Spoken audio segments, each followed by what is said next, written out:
Go ahead. East Lake Service Road, Woodlands Parkway. It's going to be a golf cart, no tag.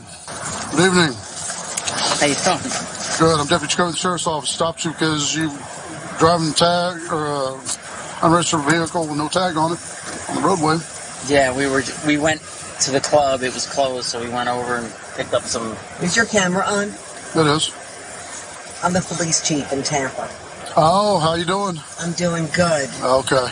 I'm hoping that you'll just let us go tonight. Oh, okay. Yeah, I'll say, now that you say you look familiar, so. Yeah, I'm sure I do. Okay. So, all right, folks. Well, have a good night. All right. You ever need anything, call me. Okay. Serious. All right. Appreciate that. Thank you. The curtains have been pulled back. The smoke-filled rooms apparently are outside in a golf cart. There's Tampa Police Chief Mary O'Connor, as you see in the passenger side there, riding around in a golf cart, got pulled over by a police officer that was doing his job. And as you saw there, it was, I don't know if you know this, but I'm the police chief in Tampa. He's like, oh, I know what that means. Let you go. That's exactly what happened. But as we saw from the beginning, she says, is your camera on? Because we don't do this stuff on camera because we don't want to get caught. You know how this works, right?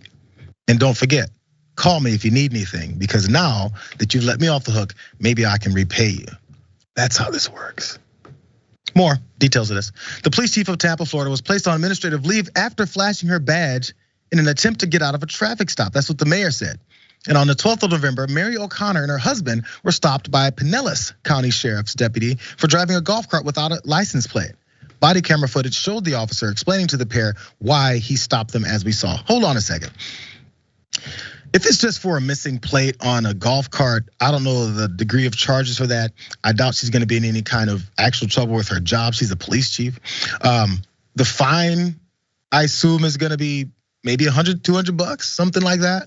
She can't afford that. What is it she's really trying to get away from here? What is it the two of them are trying to get away from? Because at one point they explained, yeah, we went through this way, we cut this way, we found out this party or something they were going to wasn't there, so they stopped at the store and they have a bag full of something there. I assume alcohol or something, but maybe they were drinking beforehand. There's something they don't want to go through the entire process to get found out. It's not just about that license plate. That's just my speculation. More of the, as I talked about on John's show, the JAnon conspiracies.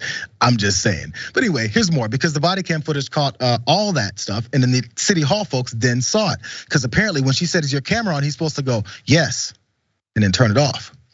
On Friday, the mayor of Tampa, Jane Castor, announced that O'Connor had been placed on administrative leave pending the outcome of an investigation into the recent traffic stop.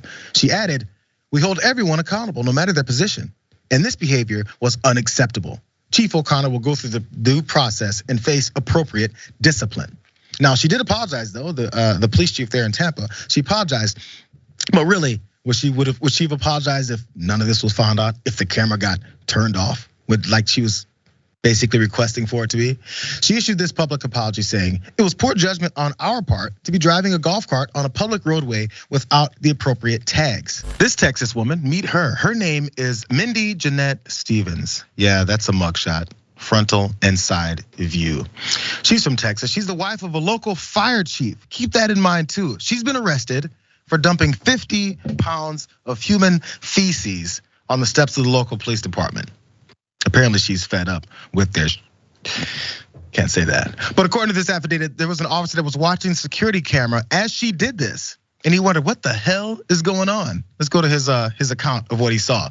He went outside to see what was going on and discovered 3 5-gallon buckets of what appeared to be human waste. That's what the affidavit said. He saw a person in an all-white hazmat suit with a yellow mask walking back to a tan SUV with a trailer. He attempted to ask what they were doing, and the female stated that the buckets were human, that stuff, and that she was dropping them off. She then got in the vehicle and drove off. That's your prop now, bruh, is what she says. They knew exactly who she was though.